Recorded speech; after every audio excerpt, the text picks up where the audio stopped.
بسم اللہ الرحمن الرحیم۔ السلام علیکم ورحمۃ اللہ وبرکاتہ۔ کیسے ہیں میرے دوستو؟ اللہ کی ذات سے امید ہے کہ آپ سبھی حضرات خیر و عافیت سے ہوں گے۔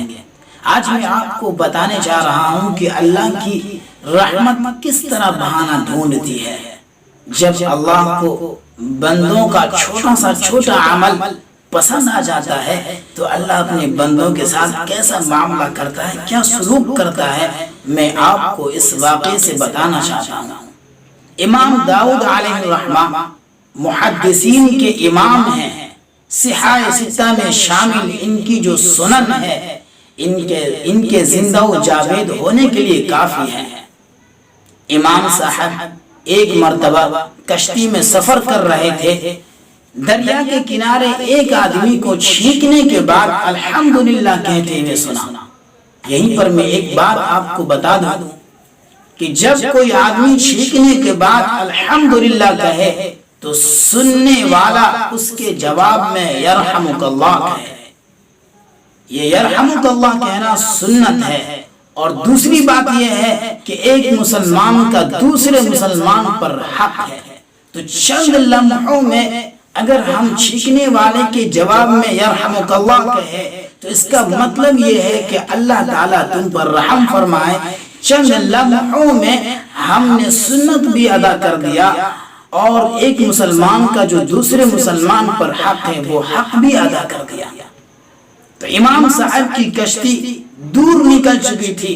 امام صاحب علیہ الرحمہ نے ایک دوسری چھوٹی سی کشتی 1 درہم کے عوض خریدا اور اس آدمی کے پاس آ کر اس کے جواب میں یرحمک اللہ کہا۔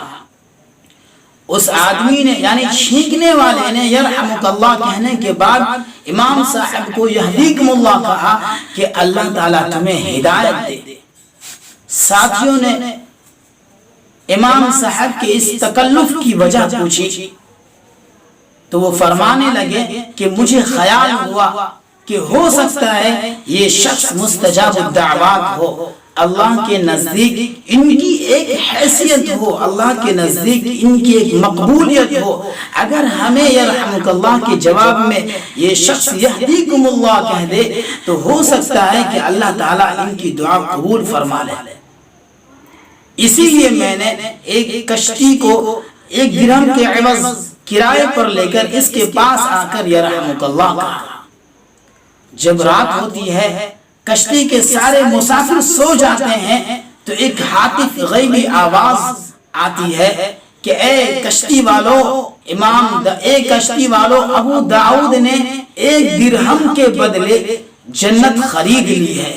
دیکھیے میرے دوستو کتنا چھوٹا عمل ہے، لیکن جب اللہ کو پسند آ گیا تو اللہ نے اس کے بدلے میں امام داؤد علیہ الرحمہ کو جنت عطا کر دی۔ تو کیا ہمارے لیے کوئی بعید بات ہے؟ کیا ہمارے لیے یہ کوئی بعید بات ہے کہ ہم چھوٹے سے چھوٹے عمل کو بھی نہ کر سکیں؟ بالکل نہیں۔ ہمارے اندر اللہ نے وہ صلاحیت رکھی ہے، وہ قوت رکھی ہے، وہ طاقت رکھی ہے کہ ہم بھی چھوٹے سے چھوٹے عمل کو ادا کر سکتے ہیں۔ آج سے ہم ارادہ کریں کہ اللہ کے نبی کی جو چھوٹی سی چھوٹی سنت بھی ہے اس کو بھی ہم ترک نہیں کریں گے بلکہ اس پر عمل کریں گے۔ ہو سکتا ہے کہ اللہ کو کوئی ایسا عمل پسند آ جائے جس سے ہماری دنیا بھی سنور جائے اور آخرت میں اللہ تعالی ہمیں کامیابی سے ہمکنار کر دے۔ اللہ تعالیٰ کہنے سننے سے زیادہ عمل کی توفیق مرحمت فرمائے۔